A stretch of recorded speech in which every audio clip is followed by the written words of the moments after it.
So first I want to start with sort of how we were operating before. And how that worked was we were very limited in our scope with data at the organization. It was mostly focused on reporting back metrics and performance metrics to the retailers. So they're going to be using our platform to advertise their flyers, advertise their content, and our goal was basically to sell our platform. So just giving them those performance metrics back to them at the end of their publications. So this was very much focused on just high-level, descriptive analytics type stuff, where we did a lot of batch-oriented, daily aggregated jobs that collected all this information, put it into our warehouse, which is Redshift, and provided reports back to the retailer through either reporting portals such as dashboards or automated PDF reports that would get emailed out to them. So that was the extent of the way we handled data here, at a very daily, batch-oriented fashion. And what we started thinking about is, how are we going to expand this data offering and this data platform to the rest of the organization? Because there was more interest in other product teams wanting to use data to help drive their product decisions. So getting outside of just the basic reporting, for a product initiative, for example, if they wanted to change a piece of the UI, add a feature, or change something about that product, they would want to use data to even do test and learn at a basic level. The other thing was to move away from just looking at history and looking at the past and doing batch aggregations, but starting to focus more on what is currently happening in our platform and what could be happening in the future of our platform, moving towards predictive type analytics. So like I mentioned, our team was organized very much like a silo. We were called the analytics team because we were essentially just pumping out analytics for that reporting platform.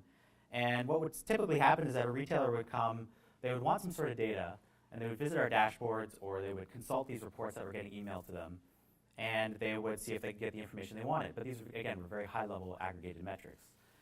And if they couldn't, they would go to our business development team and essentially ask them, hey, I don't have this data, can you guys get me this extra cut of information? And so what the BD would do is they would go to our analysts and be like, hey, we got a request from a retailer, they want this extra piece of information, can you grab that? And so the analyst would try to use something like Tableau or Periscope to dig into the Redshift warehouse, to use the tables that are already prepared for them to try to answer these questions. However, if it wasn't easy for them to use that tool to get the questions that were asked, it would go to the development team, which would need to develop another feature, another additional capability on that Redshift warehouse to give them the answers that they need. At the same time, what was happening was that other product teams internally were also starting to want to get more involved in the data platform, starting to want to integrate data into their work. And so we started getting requests from internal product teams to essentially ask for, hey, can we get this cut of data? Can we get this information about our users? And so we were split. We were split between managing, do we make upgrades to our reporting portal, change these dashboards, change these emails that were getting sent out, help these retailers get more insight into their performance, or do we help the organization start using data across the board? So we started becoming this contention point with sort of these two different initiatives, and we need to start thinking about a way of how we were going to evolve. So there's a few things that we want to consider going into the future, which was, how do we create an extensible platform that will address the current needs of all the reporting stuff for all the retailer, and going into the future needs of all the product delivery, and trying to become a data-driven organization? And how are we going to make it so that they can integrate very easily, so it's not a lot of frustration in getting access to that data? How are we going to expand our offering to sort of other areas of the business? Because we weren't just focused on that retailer reporting and just giving insights to retailers, but dealing with analyzing our consumer base and doing personalization for our consumers.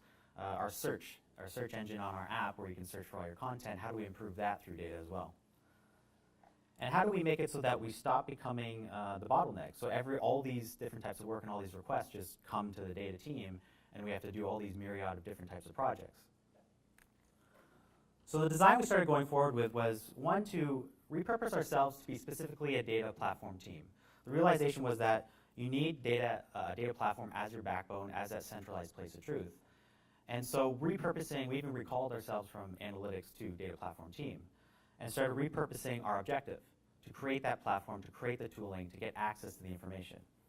And in doing so, again, to keep our current offering, we had to split out the reporting team to sort of its own product team as well. And so now it's going to start looking like this, where the idea is that all the product teams in the organization are going to want to integrate and use all the capabilities that the data platform team are building out. So then what happens sort of like to the data engineers, to the data platform engineers, the different types of roles that happen here, is that to unlock that contention point where we're the bottleneck, the idea was to start implanting application developers and data engineers on these various areas of the business so that they have full context into the work that they're doing, and so that they have that autonomy. And so they're going to be the ones that are essentially using the integration points, have the knowledge of the platform, have the training, and can basically drive themselves and drive that product to be more data-driven. At the same time, maintaining that centralized platform team to work, again, on the capabilities and the tooling.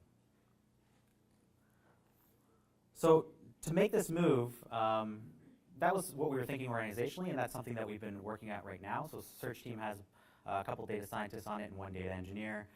There's data scientists split between a bunch of other teams as well. And so now came the choice, okay, we have this data platform team.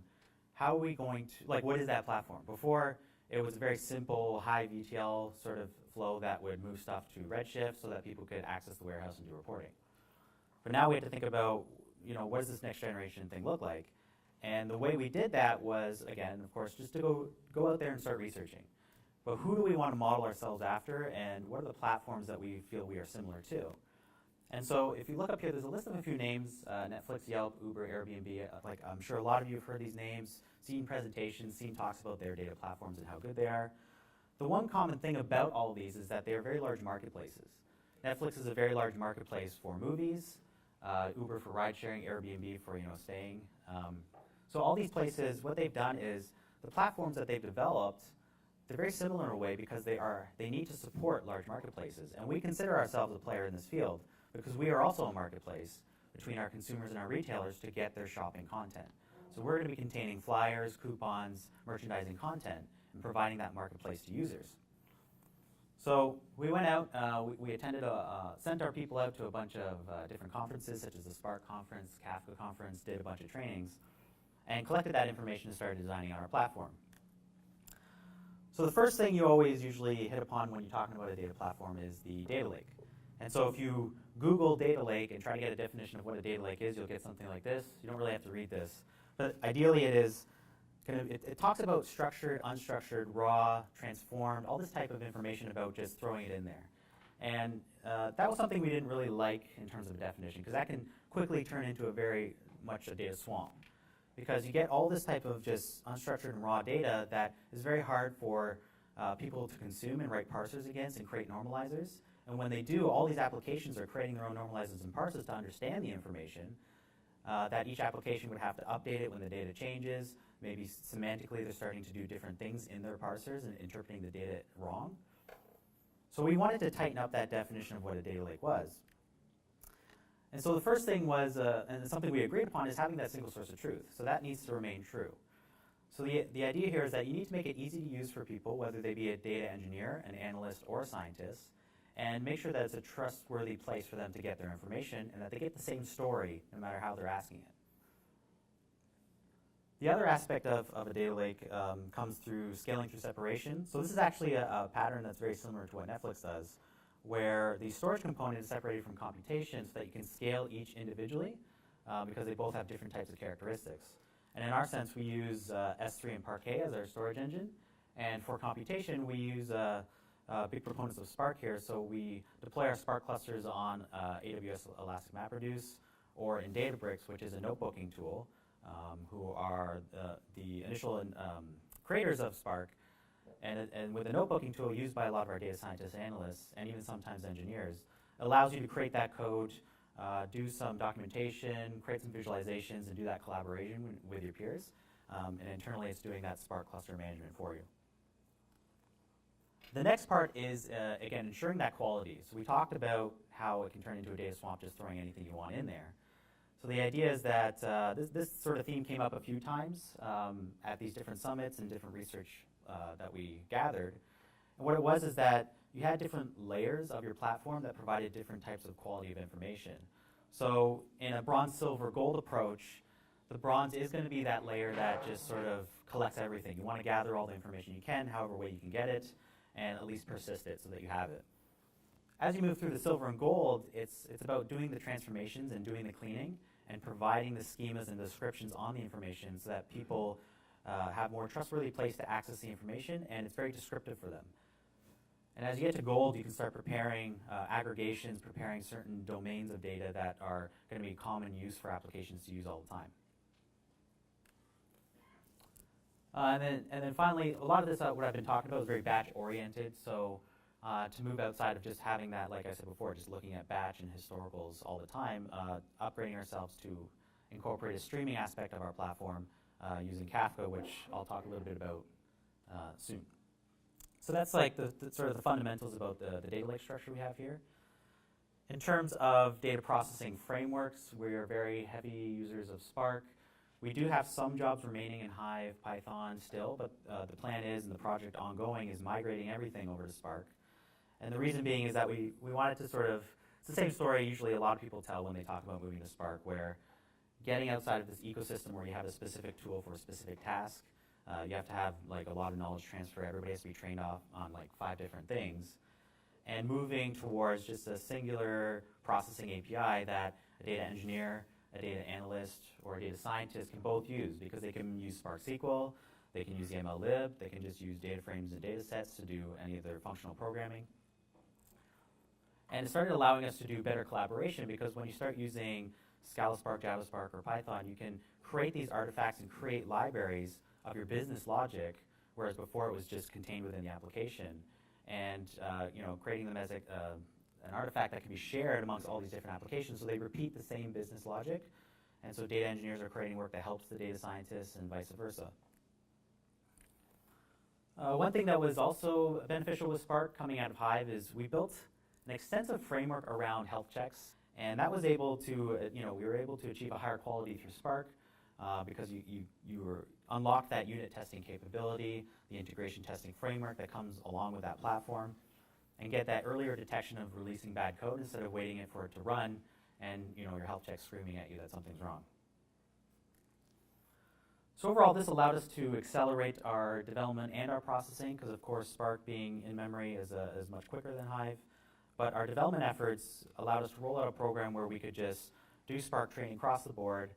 Scientists, analysts, data engineers, even product owners, we had a session for them to use Databricks Notebook to show them how to use this framework in different ways to access the information that they want. And everybody sort of got a better sense that they could get the type of information they wanted for their product or do the analysis they wanted in all these different ways. So coming outside Spark, you're going to want to talk about what are you going to use to create your basic ETLs and your basic pipelining. So we are in the process of finishing up our Airflow project. So before we were on Luigi, which was originally developed by Spotify, I think they actually abandoned it and left it to go back to Uzi. I don't know where they are right now, but essentially Airflow is the sort of the winner in this field that we saw. Developed by Airbnb, has this concept of a DAG, which is a directed acyclic graph.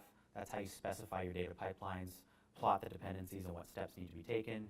You can design SLAs around this pipeline. You can monitor, contentions and bottlenecks within the pipeline. So that provided a lot more features above Luigi than before. And it's actually a pretty extensible framework because it's in Python. So even though we haven't had to add any extensions yet, that capability is always there. And like I mentioned before, since we're mostly in a Scala, Java type environment, you're going to have the need for building your artifacts now, compiling your jars, and having a build server. So we are using Jenkins for that.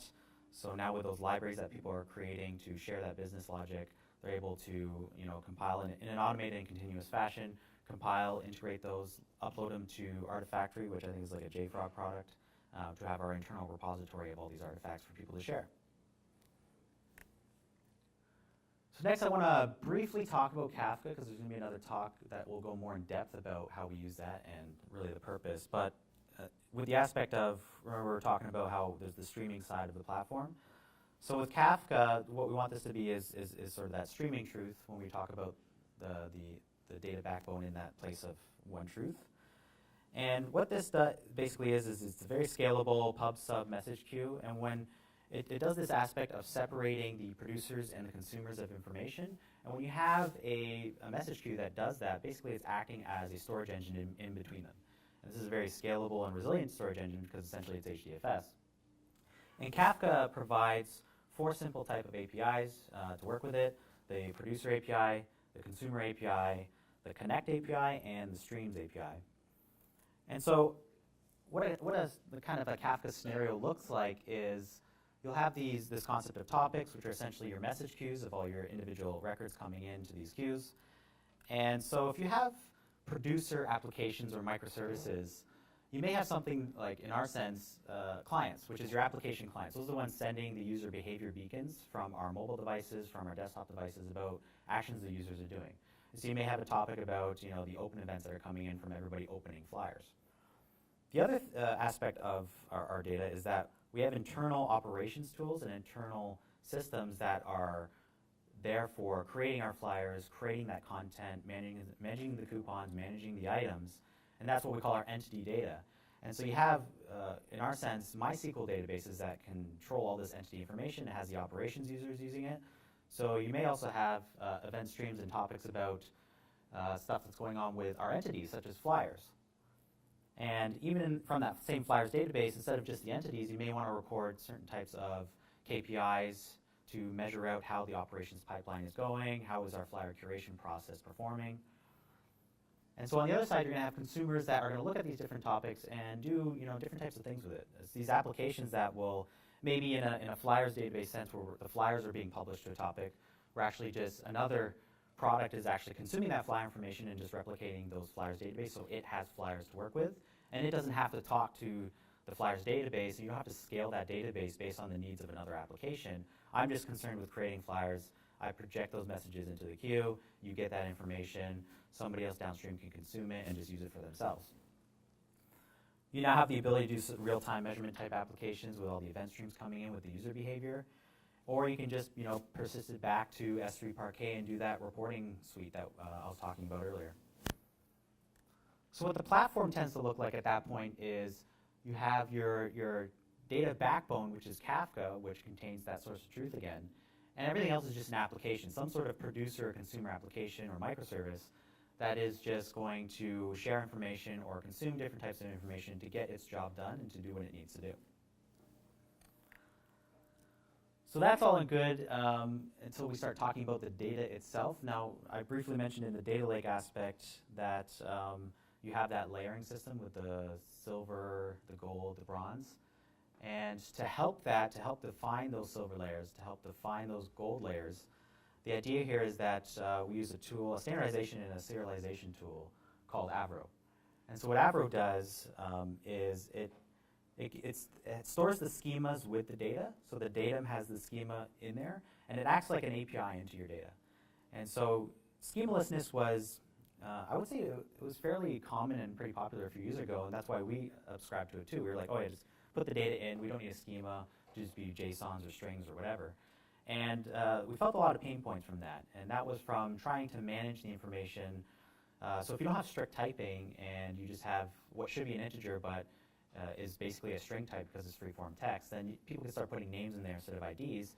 And downstream consumers now have to start accounting for this. It's like, oh, first check, is it really an ID? If not, then either discard this message or what do I do with this? And the idea here is that, like I was mentioning before, creating normalizers and parsers across the board for every application just to get to the point where they have clean data to work with was a lot of overhead. And so Avro, as the serialization framework, it's going to be fully self-describing your piece of data because that schema's with it. And you also get the benefit of the compression component because it can serialize it in JSON or binary as well. So for data in transit, it's very good. So this allowed us to enter sort of this data management domain and enforcing data policies. Treating data as a first-class citizen is really the way we want to move forward when we're doing application development. And so with all the information streams that are coming in, all the different integration points that will be happening with our platform, how are we going to get sort of a manage on all this stuff so that people aren't just putting whatever they want? And when consumers are saying, oh yes, I like this, I'm going to start consuming that, and the producer just makes some drastic change to the data itself, the consumer is not going to be able to account for that. Or worse, it's not even going to notice it changed and just keep using it as is, and the very semantics of it has actually changed. So Avro provides a safer evolution policy by their schema evolution policy. And this is sort of giving us less pain over time, where if you read data from 3 years ago, it's not going to, even flyer data or user behavior data, it's not going to look the same as it is today, and it's not going to look the same as it is 3 years from now. So how do we safely evolve that data over time so that there's not many drastic changes to the consumer, and it's safer for the consumer as it does change over time. So the offering we went with for Kafka is actually Confluent's offering. So I don't know how many people have heard of Confluent, but it's essentially, as Databricks is to Spark, Confluent is to Kafka. They were some of the original creators of it. They started creating a business around it. And their distribution actually comes with this notion of a schema registry. And so what the schema registry does is it starts making all this siloed knowledge from your different data systems and starts breaking down those silos, because you register all these schemas we've been talking about in Avro to the central repository and the central registry. And that information is held there about all the stuff that's being generated across the platform. And so this allows easier discovery. Data discovery is a very big problem, whereas a scientist, when you come into a platform and you're just looking at JSON blobs, it's very hard to determine what you're going to start with, how you're going to do this. And with schemas plus the registry and documentation surrounding it, it's much easier to find what's useful in here, what kind of data can I use inside of here. And this also starts enforcing that data policy aspect of it. With the schema evolution and the registry, the typical flow now with a data producer is going to be that it has to register what it's going to write to this topic to the registry, and it's going to have to adhere to the evolution rules. And when a consumer consumes that piece of information, it's also going to the registry to kind of ask what is in here, how can I use it, how can I load it safely, and start using it in my application. And since both are talking through that, when you do want to change your data, when you do want to evolve over time, it's much easier and much safer for both these parties to cooperate together. And also that decoupling aspect means that as a producer, I don't have to be exactly concerned with how my data is being consumed or in what way they are, so I don't have to keep shaping it for them. It's more about like, I will just produce this data, I will define it as this schema, and the consumer can consume it as it wants to. So the last little piece of a platform you typically need is some sort of search functionality. So with our data, like our entities data, because we have the user behavior coming from the clients, but our entity data being those flyers, being those items, those coupons, all the merchandising information, there's a lot of names, descriptions, reviews, all that type of text-based information. And so usually you'll need something like full text search, spell check, doing phrasing, wildcards.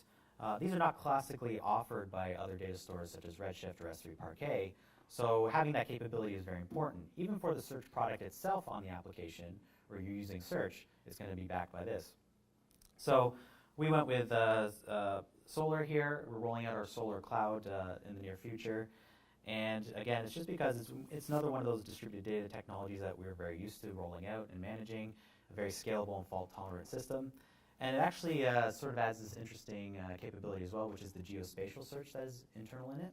And we actually do deal with a lot of geospatial problems here, because with flyers, it's very much about distribution zones and distributing that content to the right user in the right areas, because all the stores and all the flyer zones are actually going to have different pricing, different availability of content for people.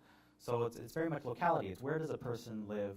Where's the stores that are closest to them? What kind of content can I push in front of them to help them with their shopping experience? And that's sort of an extra bonus added feature that we'll be investigating and trying to leverage in the future for our geospatial problems.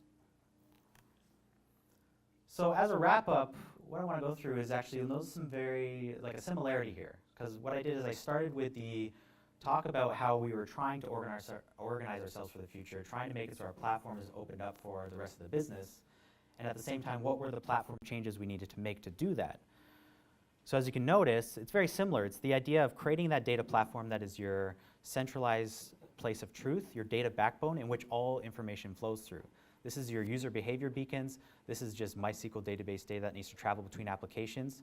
Moving away from that REST API layer where an individual service or application has to make a REST layer to make its data available to others, because those are very hard to evolve over time. Because when I ask a REST API for information, he'll design the API for that, and the next day I'll be like, oh no, I wanted a little bit more, or can you change this? And he's constantly updating his API specs just to keep up with basically what I want is just to dump the data. So maybe I just get frustrated and dump it anyways. So creating that centralized place for information to flow through so that you have the enforcement of your data, the management, the data policies is very important. And that reflects in the way the platform is built out, because with all these technologies I've been talking about, everything else becomes some sort of data application on it, that it just integrates with that centralized platform. It's going to produce information to it, to broadcast it to others, to share that information between other products, And then you'll build products around it to consume information to do any type of business logic you want to do. And at the same time, evolving that team to be the same sort of structure where your data platform team is solely focused on that platform, solely focused on building out those tools and building those capabilities. And the other teams are just basically projects and applications that are going to leverage that platform. They're going to have the engineers, they're going to have the integration points such as the APIs, the SDKs. They're going to be able to integrate with that platform and autonomously be able to achieve their goals with the full context of the work that they're working on. That's it. So I don't know if there's any questions about this. Yeah. So how easy is it you're able to visualize the data from after processing it? Like you said you're using Sonar. If you want to use the Tableau, because you said you're moving away from Hive, Yep. how do you visualize the data like this? So yeah, one piece I think I noticed was not as prevalent in this talk was when I was talking about the analytics structure, when we're the analytics team and providing the reporting, the Hive was solely moving stuff all the way to Redshift. So we use Redshift, Amazon Redshift. I don't know if everybody's familiar with that, but it's essentially distributed Postgres.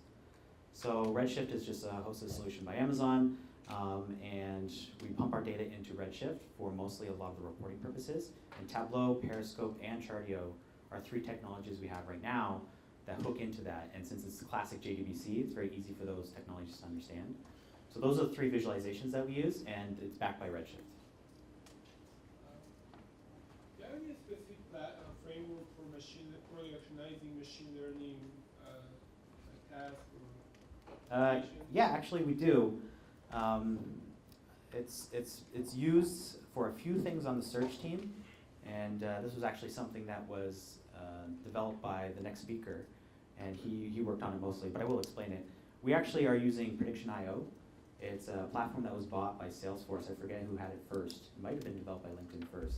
And Prediction.io basically has a framework called DACE. It's another acronym, and it stands for Data Source, Algorithms, Serving Layer, and Evaluation. And so what it does is it provides a framework in which you implement those 4 things, and it's able to basically productionize your machine learning. So in the initial implementation, the data source was actually HBase. I think it's been moved off of that to maybe just standard Postgres or S3 Parquet.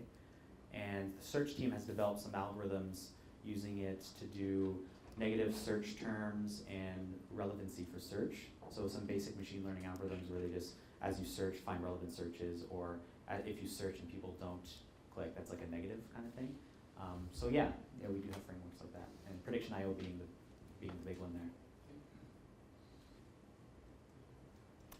I believe that's it. Oh. How do you manage moving from batch processing to streaming, especially in terms of machine learning stuff?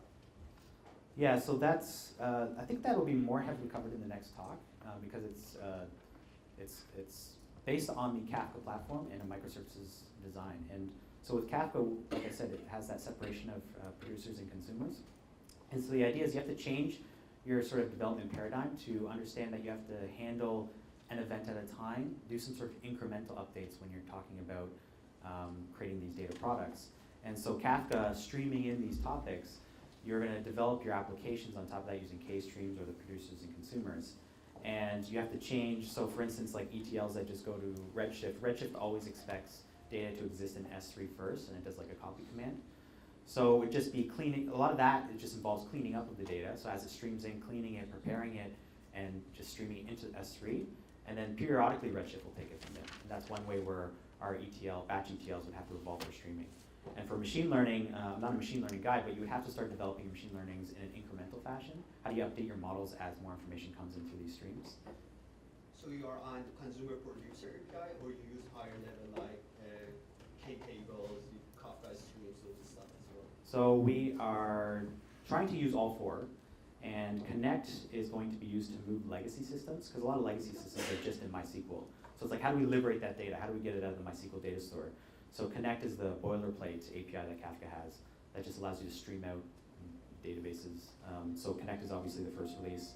Our team, the data platform team, is using the K-streams API, and we'll be using K-tables to do more of our billing-related pipeline aspects with dealing with billing and how we're going to bill users as they come in and actions come in. So we will, as we are very large components of Scala Java developers, it's easier for us to adopt like K-streams right away. Other teams usually use Rails and Ruby here, or JavaScript and Node.js. So I don't think there's any client libraries for those, but they do have typical producer and consumer libraries for those, so they would most likely just use those frameworks.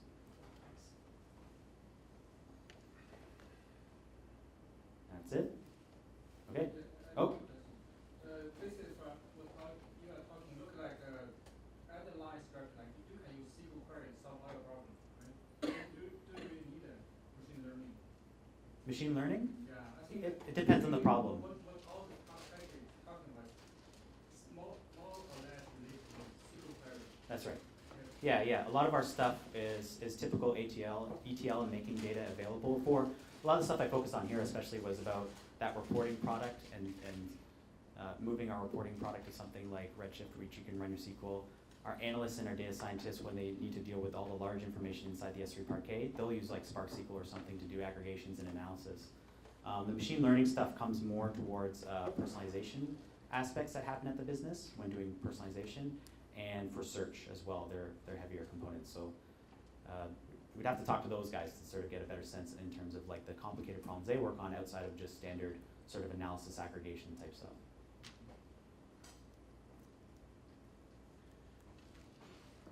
All right, guess I'll cut it off there.